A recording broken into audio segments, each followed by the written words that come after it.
বাবার মাথা না, তোর 14 গোষ্ঠীর মাথা।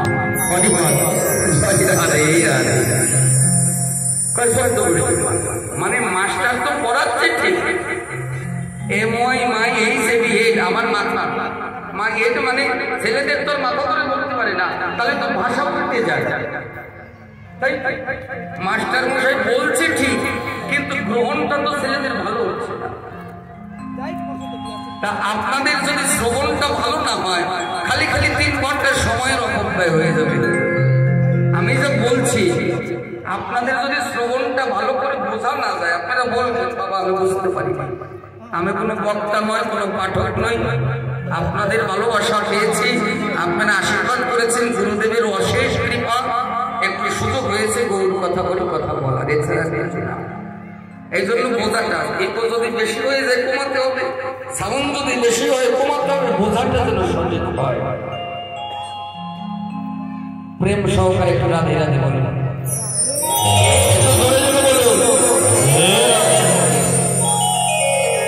রসিক না হলে ভাগবত কথায় আস্বাদন করা যায় না। ভাগবতে লিখলেন নিগম কল্পতরুর গলিতাং ফলম সুখমুখ অমৃত দায় পিবত ভাগবত রসমলয়ম মুহুর মুহুর রসি রসি ভাবনা। ভাগবত কথা শ্রবণ করতে গেলে 2 শ্রেণীর ভক্ত হতো, একটা রসিক নয় একটা ভাব। এই রসিকত্ব না থাকলে, ভাবকত্ব না থাকলে ভাগবত আস্বাদন করা যায় না। এটা হলো মাধুর্যের প্রেম। মাধুর্যের প্রেম আস্বাদন করতে রসিক ছাড়া পাবে না, ভাবক ছাড়া পাবে না। তাহলে যে কথাটা আমি বিশ্বাস নেই গুরু কেমন হয়, এই নিয়ে দুটো কথা বলছি। তারপরে আমরা যে কোনো বিষয় আপনারা বলবেন বা আশা যদি রাখেন, সেই বিষয়ে আস্বাদন হবে। গুরু কি হয়, গুরুর সঙ্গে সম্বন্ধটা কি, তার কথাটাকে আমাদের বিশ্বাস করে নিতে হবে, দৃঢ় বিশ্বাস। যে যে ঘরের মন্ত্র পেয়েছেন, ওই মন্ত্রগুলো কলম বইতে লেখা পাওয়া যায়।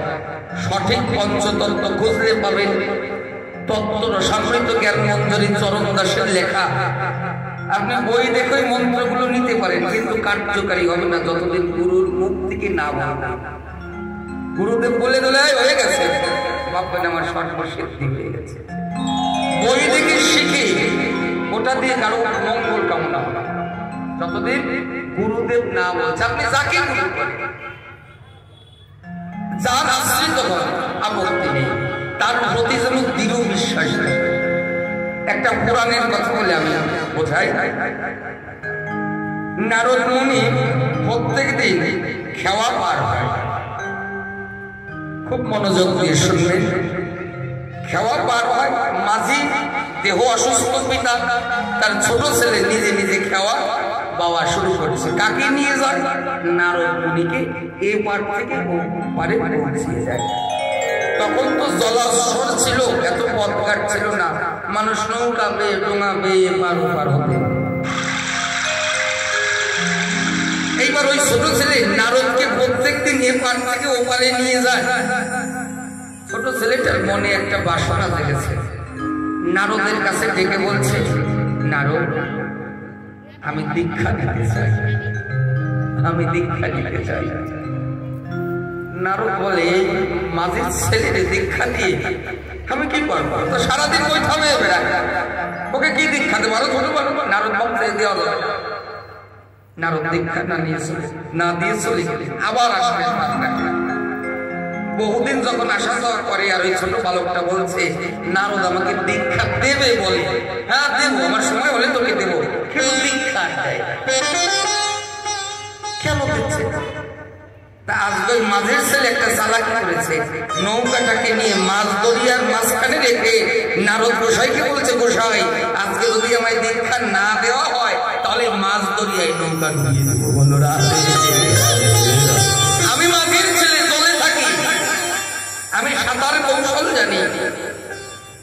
নারদে গোসাই ঠিক বলো, আরে বাবা, যারা জলে সবসময় চলে সে জানে জলের মধ্যে রত্ন থাকে, ডুবুরি যারা তুলেও নেয়, আমি তো আর ডুব দিয়ে রত্ন তুলতে পারবো না। জলের মধ্যে রত্ন আছে, তা যারা ডুবুরি তারা ওই রত্নের সন্তান জানে। আমি তো ডুবতে পারি, আমি কি করে রত্নের সন্তান জানি? যারা ডুবেছে, ডুবতে গেলে দুটো সাধনা প্রয়োজন আছে, একটা নয় অক্সিজেনের দ্বারা, আর একটা নয় প্রেরণার দ্বারা। আর আমি যে কথাটা বলতে গেছি 580 বছরের কথা, তারও আগের কথা, সেদিন এই অক্সিজেন ছিল না। কেমন করে ডুব দিতে? ডুব একটা কারণ বলে দেওয়া যায় যে হে গোবিন্দ, যা হবে তা তুমি জানো, তোমার নাম দিয়ে ধরলাম পারি, তুমি উঠালে উঠাবে, তোমার স্মরণে আমি সব কিছু সমর্পণ করে মৃত্যু ভয় ত্যাগ করে আমি ডুব দিলাম। আর একটা ভাবে বলছে ডুবতে গেলে ভুলতে হয় কি? সাঁতার। সাঁতার না ভুললে ডোবা যায় না। আমরা তো সবাই সাঁতারে আছি, এই সংসার সমুদ্রে সাঁতার কাটা শিখে গিয়েছি, কিন্তু সাঁতার না ভুললে ডোবা যায় না। ডোবা যায় কি সাঁতার? বলছে দুর্বাসনা সংসার সাঁতার, এ সাঁতার না ভুললে ডোবা যায় না। জয় রাধে। এই দুর্বাসনা সংসার সাঁতার না ভুললে ওই রত্নকে তোলা যায় না। জলের মধ্যে রত্ন আছে, ওই রত্নকে তুলতে গেলে এই দুর্বাসনা সংসার সাঁতার তার ভুলে যেতে হবে। হা গৌর বলে, হা শ্যাম সুন্দর বলে, পরম পিতার নাম নিয়ে যা হবে তা হবে, তোমার নামে ধরলাম। এইবার নারদের কাছে যখন ছেলেটা বললো আমি সাঁতার জানি, আমি জলে বাস করি, আজকে দীক্ষা যদি আমাকে নাই দেওয়া হয় তাকে আমি মাছ পথে নৌকা ঘুরিয়ে নারদের গোসাই ভাবছে হায় আজকে তোমার তাহলে দীক্ষা দিতেই হবে। বলে তোর হাতে ওটা কি? বলে এটা বৈঠা। বলে ওটা কয় হাত? বলে 10 হাত। নারদ বলছে তোর হাতে ওটা কি? বলে এটা বৈঠা। বলে ওটা কয় হাত? বলে 10 হাত। বলে আজকে তোর দীক্ষা হয়ে গেল, তোকে 10 হাত নামে দীক্ষা দিয়ে দিলাম। নারদ ওই ছোট ছেলেটাকে বলছে এই লাঠি কয় হাত? 10 হাত। আজকে তোকে মন্ত্র দান করে দিলাম, তোর মন্ত্র হলো 10 হাত। নারদের মতো তো বেঁচে সরে গেল। ওই মাঝির ছেলে সারাদিন নৌকা বায় আর সন্ধান থেকে তপস্যা করে। কি গুরুদেব আমাকে মন্ত্র দিয়ে গেছে 10 হাত। 10 হাত গুরুদেব দিয়ে গেছে। গুরু বাক্যই তো মন্ত্র বলল। গুরুদেব যে কানে আপনাদের দীক্ষা বীজগুলো দেয়, গুরুদেব নিজের নাম ওখানে দেয় না। আমার গুরুদেব আমাদেরও গুরু পাঠে রেখেছে, আমাকে হরিদাস ব্রজবাসী বলে আখ্যা দিয়েছে বাবা। তাহলে আমাদের যারা ছেলেমেয়েরা তাকে দীক্ষা দেওয়ার সময় বলি না যে হরিদাস, আমার নাম তো আপনাদের দিচ্ছি না, কেউ দেয় না। কার নাম দেয়? সেই জগৎ স্বামীর নাম দেয়। তাহলে গুরু মন্ত্র কোনটা? গুরু বাক্য হলো মন্ত্র। গুরুদেব যেটা বলেছে দৃঢ় বিশ্বাস।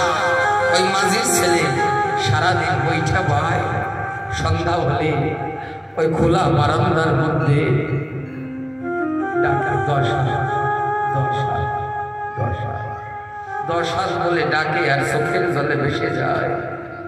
গুরু দীক্ষা পেয়ে গেছে 10 হাত। এমন ডাকতে ডাকতে কিছু কাল সারাদিন নৌকা বায় আর সারা নিশে না ঘুমি 10 হাত, 10 হাত, 10 হাত বলে ডাকে। তাহলে 10 হাত জগতে কার? দুর্গা।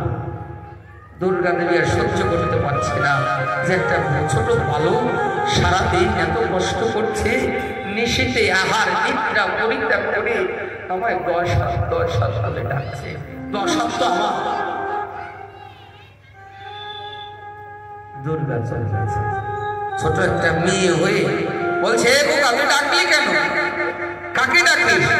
বলে আমার গুরুদেব নারদ আমাকে 10 হাতের মন্ত্র দিয়ে গেছে, তাই আমি 10 হাত অজপা নামে নেশা করছি। অজপা নামে বড় নেশা, নয়ন নিরেশ্বতায় বাস করে। আমার গুরুদেব যে মন্ত্রটা দিয়ে গেল ওটাকে আমি জপতে জপতে অজপার ঘরে নিয়ে বলে তুই যার নাম ধরে ডাকলি সেই আমি। ছেলেটা বলছো তোমার তো 2 হাত, আমার গুরুদেব যে আমাকে মন্ত্র দিয়েছে 10 হাত, আমি তো তোমাকে 2 হাত দেখছি। ওই বালকের ভক্তি দেখে মা শক্তি তখন 10 ভুজা বলে, 10 ভুজা বলে তুই আমাকে ডেকেছিস, আমার কাছে বর আছে, এনে তোর মনোবাসনা। ছোট ছেলেটা ওই 10 হাতের রূপ দেখে বড় আনন্দ হলো। বলছো তোমার যে 10টা হাতে এই উপকরণগুলো কি? 10 হাতে এই যে উপকরণগুলো কি? বলে দুর্গা বলছে বাবা এই উপকরণগুলো দিয়ে আমি আমার গুরুর সেবা করি। জয় রাধে। এই যে দেখেন না ঢাল, অস্ত্র শস্ত্র যে মা দুর্গার 10 ভুজা, ওই ছেলেটা বলছো মা এগুলো দিয়ে কি কর? বলে আমি আমার গুরুর সেবা করি, আমার গুরুর সেবা করি। এইগুলো গুরুর সেবা করতে গেলে এই উপকরণগুলো লাগে।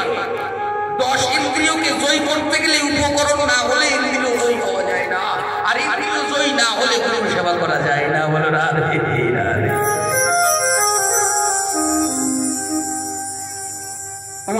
তোমারও গুরু আছে?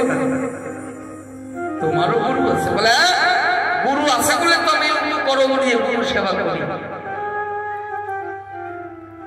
দুর্গা বলছে তুই আমার কাছে কিছু চেয়ে নে। ওই ছোট ছেলেটা বলছে মা আমার গুরুদেব নারদ মুনি আমাকে 10 হাতের মন্ত্র দিয়ে গেছে, তাই তোমাকে দেখা পেলাম, তা আমি কিছু চাই না, তবে তোমারও গুরু আছে, যদি কৃপা করে তোমার গুরুদেবকে একটু দেখাই। তোমার গুরু কি? আমার গুরুদেব নারদ তোমাকে তোমার নাম জপতে দিয়েছে, তাই তোমার নাম জপলাম। তোমার 10 হাতে 10টা উপকরণ দিয়ে গুরু সেবা করো, তবে তোমার গুরুকে যদি একটু দেখাই। বিশ্বাস কেমন? মন্ত্র পেয়েছে 10 হাত। আজকে ভগবতী দুর্গা দেবী তার গুরুকে ডাকছে। গুরুকে ভোলানাথ। দুর্গা দেবীর গুরু তো ভোলানাথ। ভোলানাথকে যখন স্মরণ করেছে, ভোলানাথ ওইখানে আবির্ভাব হলেন। ভোলানাথ এসে বলছে দেবী আমাকে ডাকছো কেন? বলে এই দেখো ছোট একটা ছেলে কেমন ভাবে 10 হাত বলে আমায় ডাকলো, তার কাছে আমি এলাম। আমি বলছি কিছু চেয়ে নে। ছেলেটা বললো মা তোমার হাতে যে 10 ভোলা, তাই দিয়ে কি করো? বলে আমি আমার গুরুর সেবা করি। তাই ছেলেটার মনে বাসনা থেকে আমার গুরুকে একটু দেখতে চাই, আমার গুরুকে দেখতে চাই। তাই ভোলানাথ আমি স্মরণ করছি। ভোলানাথ ওই ছেলেটার দিকে তাকিয়ে বলছে মা ভালো জায়গায় মন্ত্র পেয়েছো বাবা, গুরুর প্রতি তোমার নিষ্ঠা হয়েছে, তাই তুমি একজনকে দেখে আর একজনকে পেলে, বলো তুমি কি চাও? ছোট ছেলেটা ভোলানাথের 4টি হাতে দেখে শঙ্খ, ডমরু, কলকে দেখছে। ছোট ছেলেটার মনে প্রশ্ন দেখেছে তুমি আমাকে কিছু দেবে? ওই মা দুর্গার হাতে 10 ভুজা থাকে বলে তাই গুরুর সেবা করে, তাহলে তোমার যে 4 হাতে এই 4টি বস্তু দিয়ে কি করা হয়? জয় রাধে রাধে। বলে যাচ্ছে ঠিক আছে। আরে কথা এমন করে গেলে পড়ে যাওয়ার সময় হয় নাই। হরিবল জয় রাধে। কপালে আমি নই আইছি। তাহলে তিনি ছিলেন রসিকের চিরগুণী আমার গুরুদেব, আপনাদের যার মাধ্যমে তিনি করে গেছেন। আজ আমরা সংরক্ষণ করছি। করার থেকে যারা সংরক্ষণ করে তাদের ভূমিকা বেশি। তাই যাদের মাধ্যম থেকে এই মন্দিরটা পরিচালিত হচ্ছে, আমি সেই কমিটির বাবাদের কাছে প্রণাম জানাই রাখি। অনেকে বানাতে পারে, বানিয়ে রক্ষাটা হলো মূল উদ্দেশ্য। যাদের মাধ্যম থেকে এখনো সুন্দরভাবে রক্ষা হচ্ছে, বড় মন্দির হচ্ছে, আমি তাদের চরণে প্রণাম রাখি। পিতার গুণ যদি ছেলে মেয়েদের মধ্যে না ঢোকে, এটাই বেশি বাবা না, একই রকম করলে হবে না। যাক এক তোমরা যদি 10 জনে যা হবে তাই হবে। কথা বলতে গেলে একবার যদি বেকার ঘটে যায়, মন আবার ওই জায়গাতে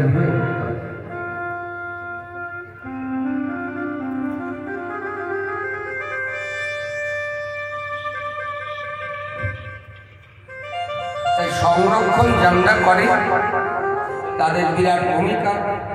ঈশ্বর কৃপা করুক, তাদের ওই ভূমিকা দিয়ে সংরক্ষণের তরে তাদের পাঠিয়েছে, তারা যেন তাদের দায়িত্বটা ভালো সুন্দরভাবে করে আমাদের ভক্তদের আনন্দ দিতে পারে।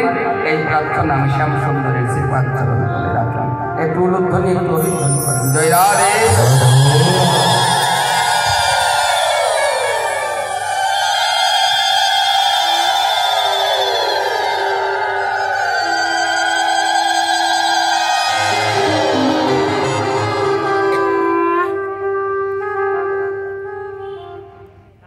ছোট ছেলেটা বলছে, বলা না যে দুর্গা দেবীরও গুরু আছে, আজকে জানলাম, তাই তো? এই উপকরণ দিয়ে ভক্ত সেবা করছে, তাই তো মা? দুর্গা দেবীরও গুরুদেব আজকে আমরা দেখলাম। ছোট ছেলেটা বলছে, বললাম না, তাহলে তোমার হাতে যে উপকরণ গুলো রয়েছে এটি দিয়ে কার সেবা হয়? জয় রাধে, জয় রাধে। এই যে উপকরণ, এই উপকরণ গুলো দিয়ে কার সেবা হয়? বলা না বলে আমার গুরুদেব জগতে আছে, আমি আমার গুরুর সেবা করি। জয় রাধে, জয় রাধে। মন্ত্র পেয়েছিল কি? 10 হাত। এই 10 হাত কোন গ্রন্থের মধ্যে মন্ত্র আছে, 8 অক্ষরের আছে, 4 অক্ষরে আছে, 12 অক্ষরে আছে, 10 অক্ষরে আছে। যেমন আমাদের 10 অক্ষরের মন্ত্র, এই মন্ত্রটা মহাপ্রভু হয়েছিল, কারণ 24 অক্ষরে আছে। কিন্তু এই গ্রন্থে এই যে 10 হাত মন্ত্র এ কোনো জায়গায় লেখা নাই, কোন গ্রন্থে লেখা নাই। নারদ মুনি বাদ করে কোন গ্রন্থে তার প্রমাণ নাই যে 10 হাত বলে কোন মন্ত্র আছে। নিজে বাসার করে ছেলেটাকে দিয়ে গেছে যে তোর বই খেতে 10 হাত, তা তোর মন্ত্র এই তোর বললাম 10 হাত। তাহলে আমাকে 10 হাত জপতে জপতে কাকে বলো? দুর্গাকে। তার সঙ্গে দুর্গার গুরুদেব ভোলানাথ গেল। এবার ভোলানাথ বলছে আমার কাছে বর চেয়ে নেই। ভোলানাথের কাছে ছোট ছেলে বলছে, ভোলানাথ আমার গুরুদেবের কৃপা পেয়ে আজকে ভোলানাথকেও দর্শন পেলাম, তা আমার মনে একটা ব্যস্ত খালি জাগে যে ভোলানাথেরও গুরুদেব আছে। এই 4 হাতে 4টে হাতে 4টে সেবার করুন, তাহলে ভোলানাথেরও নিশ্চয় গুরুদেব আছে। আমার গুরুদেব আছে। এই ছোট ছেলেটা বলছে, ভোলানাথ যদি আমার প্রতি কৃপা হয়, আমি ধন চাই না, ন ধনম ন ধনম ন জনম ন সুন্দরী কবিতা, আমি ধন ধন কিছু চাই না। ভোলানাথ কৃপা করে তোমার গুরুদেবকে, আমি সেই গুরুদেবকে দেখতে চাই। ভোলানাথ বলছে আমার গুরুদেব শ্যাম সুন্দর। জয় রাধে। আমার এই যে উপকরণ সিংহে ভুয়ে ডাকে, কাকে ডাকে? আমার শ্যাম সুন্দরকে ডাকে। ডমরু বাজিয়ে হরি বল বলে ডাকে, কাকে? আমার শ্যামকে ডাকে। তুমি আমার গুরুদেবকে দেখতে চাও বলে অন্য কিছু চাই না, ধন চাও, রমণী চাও, পুত্র চাও, স্বর্গ চাও, কে চাইবে? আমার কল্যাণ দাম চাও, আমি দিয়ে দিতে রাজি। বলে আমি কোনো কিছু চাই না, যে ভোলানাথেরও গুরুদেব আছে, তাহলে আমার গুরুদেবকে একটু দেখতে চাই।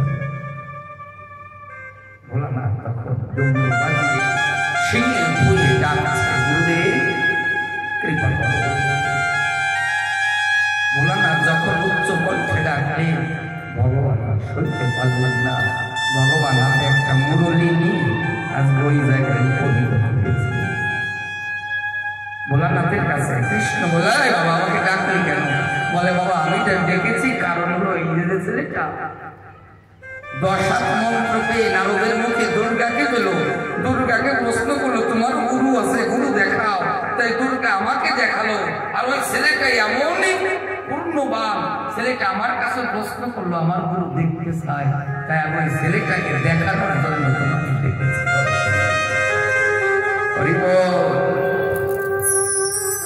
শ্যাম সুন্দরকে আমি আর দেখাতে চিন্তা করতে পারি। কৃষ্ণ বলেছে সাক্ষাৎ খুব ভালো জায়গায় আশ্রিত হয়েছে বলে আজ আমাকে পেয়েছে। না বাবা আমি কারো কাছে গেলে খালি হাতে ফিরিয়ে দিই না, বা খালি হাতে চলে আসি না, তাকে কিন্তু দিই। কে বলছে? শ্যাম সুন্দর বলছে।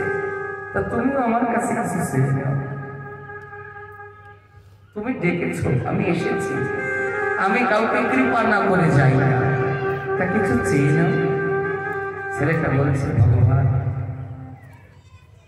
10 বোঝা হাতে দিয়ে যিনি সেবা করেছে গুরু ভোলানাথকে, গুরুদেব 4টি হাতের বস্তু দিয়ে সেবা করেছে গুরু কৃষ্ণকে দেখলাম, কিন্তু কৃষ্ণ তোমার হাতে বাঁশিটা, তোমার এই মোহন মুরলীটা কে দিয়েছে? ওটা কার উপকরণ হয়? মোহন মুরলী দিয়ে কি হয়? কৃষ্ণ ভক্তাধীন ভগবান, ভক্তের মাঝে তিনি বাধা করে। এই যে দামোদর ব্রত, যে দামোদর ব্রতে মা যশোদা গোপালকে দড়ি দিয়ে বেঁধেছে, যিনি অধরা, যাকে ধরা যায় না তাকে ধরে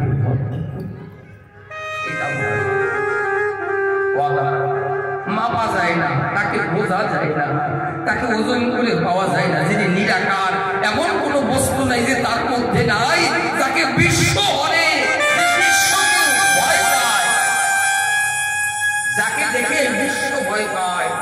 আর সেই অধরাকে মা কান ধরে একটা লাঠির ভয় দিতে, ওখানে দাঁড়িয়ে থাক। গোপাল মার হাতে লাঠি দেখে ভয় পেয়ে দাঁড়িয়ে চিন্তা করতে পেরেছে ভক্তি কেমন, ভক্তি কেমন হয়। তাই কৃষ্ণের কাছে যখন বলল, গোবিন্দ তোমার এই মুরলীটা হাতে কেন, এটি দিয়ে কার উপকরণ হয়? ভোলানাথ বললো, আমি 4টি বস্তু দিয়ে গুরুর সেবা করি। শক্তি বললো, আমার 10 বোঝা দিয়ে আমি গুরুর সেবা করি। তাহলে এর শ্যাম সুন্দর, তুমি এই বাঁশি বাজাও, এই বাঁশিটা কার জন্য? কৃষ্ণ বলে, বাবা আমার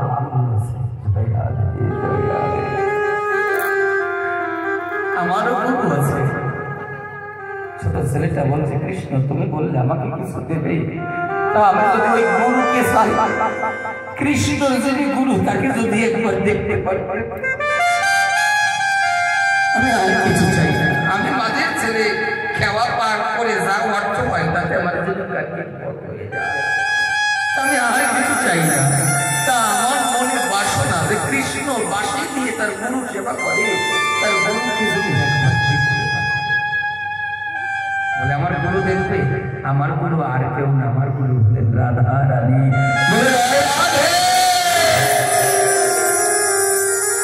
আমার গুরু হল প্রেমময়ী রাধা, রাধা কৃষ্ণ। এখানে কৃষ্ণের 8 জন স্ত্রী ছিল, কাউকে সঙ্গে রাখেনি। রাধাকে কেন রেখেছে? রাম সীতার চরণ সেবা করতে হবে, তাতে কি পাবো? ধর্ম, অর্থ, কাম, মোক্ষ পাবো। ভোলানাথ দুর্গা দেবীর সেবা করলে, এনার স্বামী স্ত্রী, ইনাদের সেবা করলে ধর্ম, অর্থ, কাম, মোক্ষ পাবো। শান্তি হরির সেবা করলে ধর্ম, অর্থ, কাম, মোক্ষ পাবো। ঠাকুর অনুকূল চন্দ্র যুগল নিয়ে বসেছে বড় মাকে নিয়ে, এদের সেবা করলে কি পাবো? বলে ধর্ম, অর্থ, কাম, মোক্ষ। আর এখানে তার গুরুকে রেখেছে, গুরু কি দেয়? গুরুদেব ধর্ম, অর্থ, কাম, মোক্ষ নয়, গুরুদেব বেদাবিদ ভক্তি, সেই ভক্তের কাছে দেয় অবাঞ্ছিত প্রেম, অবাঞ্ছিত দিব্য প্রেম গুরুদেব তার কাছে দেয়।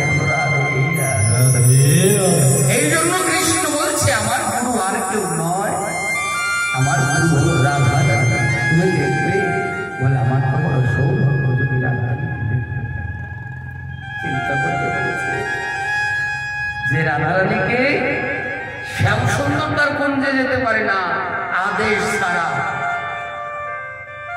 শ্যামসুন্দর রাধার কুঞ্জে যেতে পারে না সখীর অনুগত্য না হয়ে। আর ওই ছেলেটা শ্যামের কাছে বলছে, আমি শ্যামসুন্দর দেখতে চাই। মন্ত্র কি পেয়েছিল জানো না? মনে আছে? 10 হাত। এই মন্ত্রটা কোনো গ্রন্থে লেখা না, শুধু গুরুর প্রতি ভক্তি এবং ওই 10 হাত মন্ত্র জপ করতে করতে আজকে রাধা গোবিন্দর চরণ গুলো বলো জয় রাধে জয় রাধে। 10 হাত মন্ত্র জপ করতে করতে কৃষ্ণ বাঁশিতে দান করলেন। রাধারানী অষ্ট সখী নিয়ে এসে আজকে ওই বালককে কৃপা করলেন, রাধার সেবায় নিযুক্ত করলেন। যে মন্ত্রটা পেল সেটা কোনো জায়গায় লেখা নেই, আর আমরা যে মন্ত্রগুলো গুরুদেবের কাছে পেলাম ওটা সাক্ষাৎ থেকে যে মন্ত্র আপনারা পেয়েছেন ওটা সাক্ষাৎ কৃষ্ণের নাম। বৃন্দাবনে অপ্রাকৃত মদন মোহন কাম বীজ কাম গায়ত্রী জাহান। তাহলে আমাদের গুরুদেব তার নাম বলে কর্ণকুহরে দীক্ষা দিয়েছে। ওই ছেলেটা যদি 10 হাতে বলে শ্রীকৃষ্ণ রাধা গোবিন্দর চরণ পেতে পারে, আর আমরা তার নামটা জপ করতে করতে কি তার দেখা পাবো না? 10 হাত মন্ত্র করে আজকে গোবিন্দ রাধা গোবিন্দের চরণ পেয়েছে। আর আমরা যদি সেই গুরুর মন্ত্রে বিশ্বাস থাকে, গুরু তো সাক্ষাৎ তার নাম দিচ্ছি কর্ণকুহরে, আমরা কি গোবিন্দের কৃপা পাবো না? অবশ্যই আমরা পাবো, অবশ্যই আমরা পাবো। আমাদের দৃঢ় বিশ্বাস করতে হবে, গুরুর প্রতি দৃঢ় বিশ্বাস না হলে কিছু করতে না, কিচ্ছু করতে না। দৃঢ় বিশ্বাস করতে না, বিশ্বাস না হলে ঈশ্বরের সেবা হবে না। বিশ্বাস, আমি তার সন্তান, তার কাছে যাব, সে আমার কাছে আসবেই আসবে।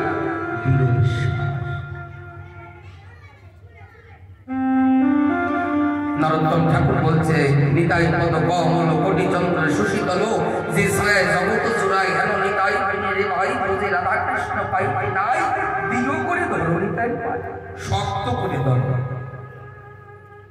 একেবারে শক্ত। যাকে ধরবো তাকে ধরার মতো ধরতে, যাকে ধরে না। উদ্দেশ্য কি? প্রেম। কথা বোঝা যাচ্ছে মা? রামকৃষ্ণকে ধরো, মা শক্তি দেবীকে ধরো, সারদা দেবীকে ধরো। শাস্ত্রে এটাকে কোনো কথা বলছি না। শাস্ত্রের উদ্দেশ্য হলো তুমি প্রেম লাভ করো। জয় রাধে। আমাদের উদ্দেশ্য প্রেমটাকে লাভ করা। তা আপনি যে কোনো